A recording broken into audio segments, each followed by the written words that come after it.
Bienvenidos a Recomiéndame un libro. Yo, como siempre, soy René Morales y el día de hoy vamos a hablar de un montón de cosas, pero nos vamos a centrar porque hoy es día lunes y como saben, los días lunes hablamos de discos.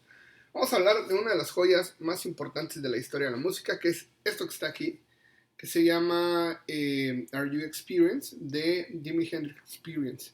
Esta es una edición muy peculiar donde se usaron las grabaciones originales. Pero antes de que entremos en el disco, creo que sería muy importante hablar sobre Jimi Hendrix, que seguramente es la cabeza fundacional del grupo y es uno de los músicos más importantes del siglo XX, por lo menos en el sentido del rock. Miren, Jimi Hendrix, para comenzar, nació en un lugar que se llama Seattle, en Washington, prácticamente la frontera con Canadá. Nació en 1942 y pues él viene de una familia muy peculiar, viene de una familia que digamos es una mezcla entre negros y cherokees.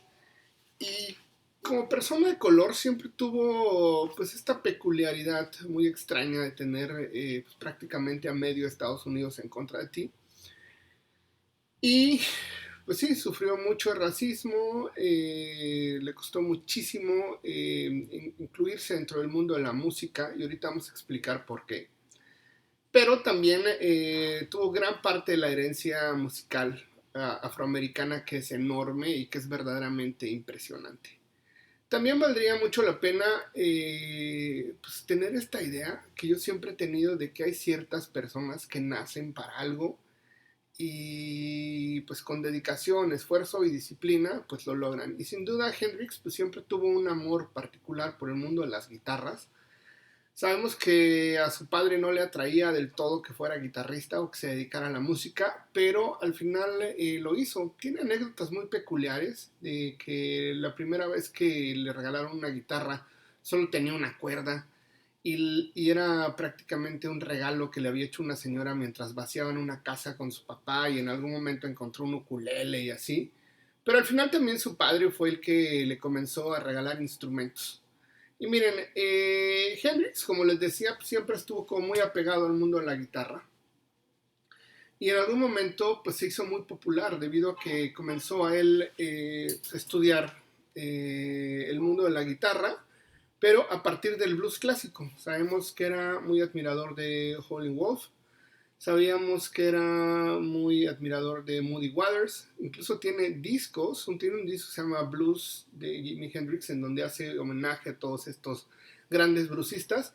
Sabemos que era fanático de B.B. King también, de Robert Johnson evidentemente, y pues miren, él comenzó a tocar, después empezó a tocar mucho blues, empezó a formarse, digamos, dentro de la escuela del blues. Después de eso se dedicó prácticamente al ejército porque fue obligado. Estuvo más o menos a partir de 1961, afortunadamente no lo mandaron a Vietnam, estuvo prácticamente en la 101, la división aerotransportada de paracaidismo en Kentucky y pues resultó que en el ejército también conoció a muchas personas que se dedicaban a la música, ya tocaba blues para los soldados en distintas partes de Estados Unidos. Sabemos que tocaba en clubes dedicados básicamente al ejército.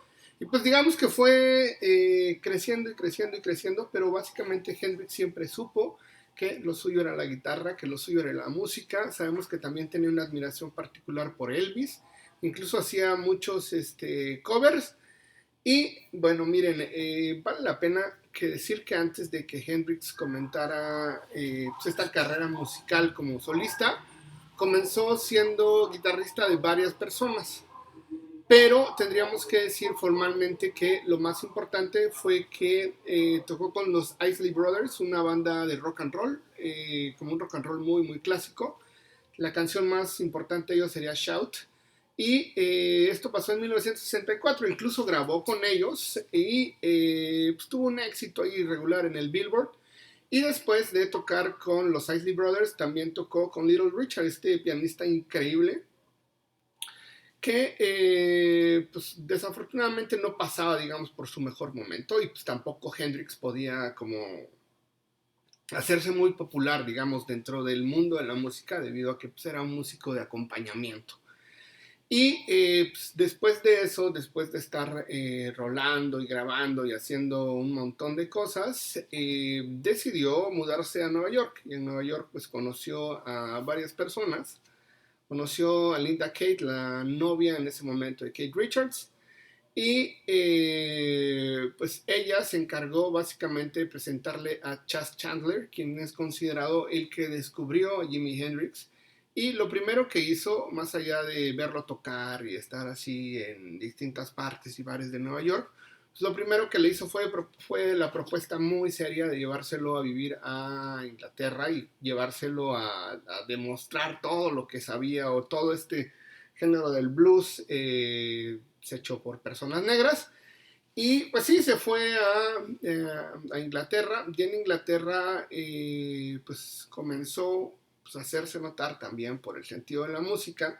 Sabemos que formó su banda Are You Experience ahí, incluso pues hizo amistades con las personas relacionadas con The Who, hizo amistades con Paul McCartney, hizo una amistad muy cercana con Eric Clapton, y pues digamos que fue como tomando lo mejor de varias personas, ¿no? Y seguramente para 1965, el año en que estamos hablando, y si pensamos, no sé, en los Beatles tocando el Sargento Pimienta, pues seguramente nos vamos a dar cuenta de que Jimi Hendrix pues, estaba pues avanzadísimo, ¿no? Este mundo de la distorsión, de los solos así larguísimos, y digamos que le quitó lo fresa al rock and roll.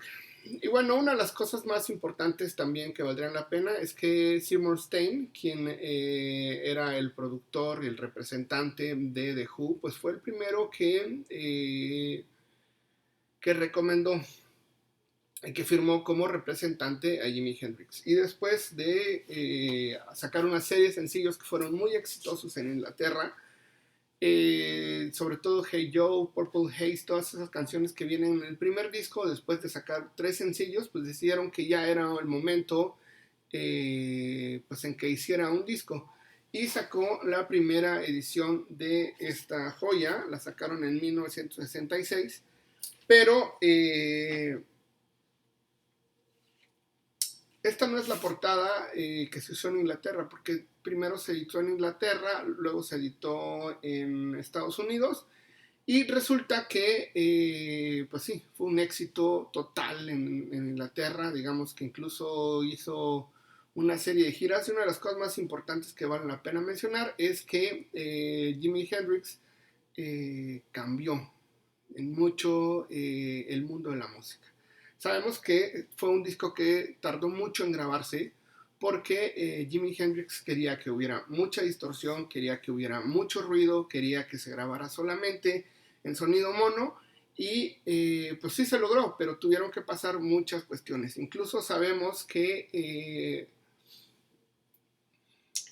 los productores pues no estaban del todo pues muy convencidos de lo que estaba haciendo Jimi Hendrix, porque pues, les parecía como una cosa muy muy extraña. Sabemos que, por ejemplo, cuando terminaba de grabar Hendrix tenía que hacer una nota en los demos poniendo que no le quitaran la distorsión, porque ese era el sentido formal del disco. Y bueno, al final Paul McCartney hizo que funcionara, digamos, la carrera de Jimi Hendrix en Estados Unidos, porque recomendó que Jimi Hendrix tocara en su primer festival importante, que fue en el Monterrey Pop Festival, que posiblemente después hablemos de ese fenómeno. Pero pues sí, digamos que después de eso Jimi Hendrix tuvo una carrera pues muy sólida. Tendríamos que decir también que fue muy funcional. Y una de las cosas más importantes es que, como a Jimi Hendrix no le había gustado la portada de el Are You Experience, la portada que se había hecho en Reino Unido, que como todos sabemos salió en 66, resulta que consiguieron a una persona que hiciera una nueva portada, que se llama Chris Stamp, que es el que hizo esta belleza, y que básicamente les cambió el look a todos ellos porque, bueno, no les había gustado la portada inglesa, decidieron hacer una portada ligada al mundo del ácido, que era lo que estaba muy de moda en ese entonces. Y lo que hicieron fue tomar una serie de fotografías, hacer una serie de modificaciones. Se usó una cosa que se llama iFish, que es un tipo de cámara. Resulta que Chris Stamp también les cambió el look, digamos que les puso el look afro.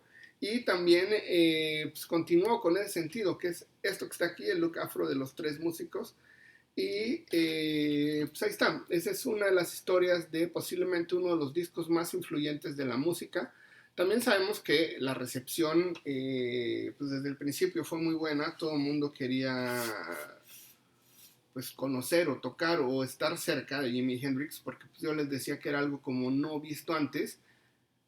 No visto, porque no podríamos decir que Hendrix había inventado estas locuras de tocar por la espalda o tocar con los dientes, pero digamos que ya saben cómo es el mundo de la música y el mundo del arte en general, no es el que lo hace primero, sino el que lo hace mejor.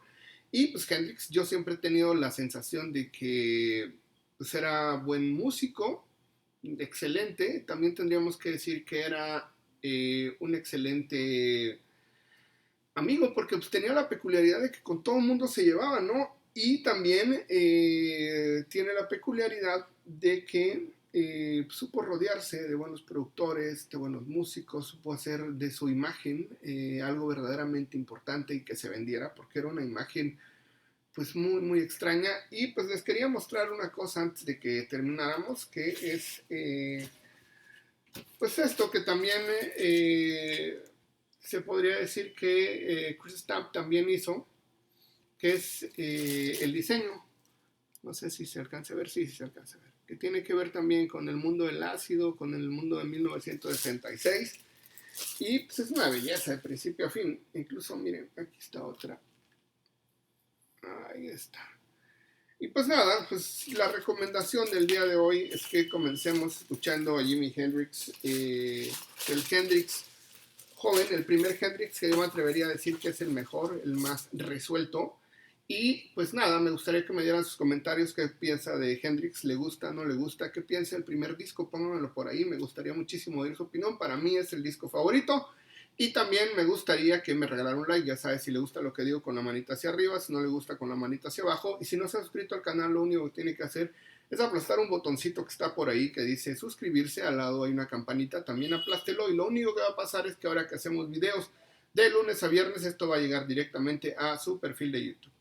Bueno, sin más por el momento, nos vemos en el próximo video.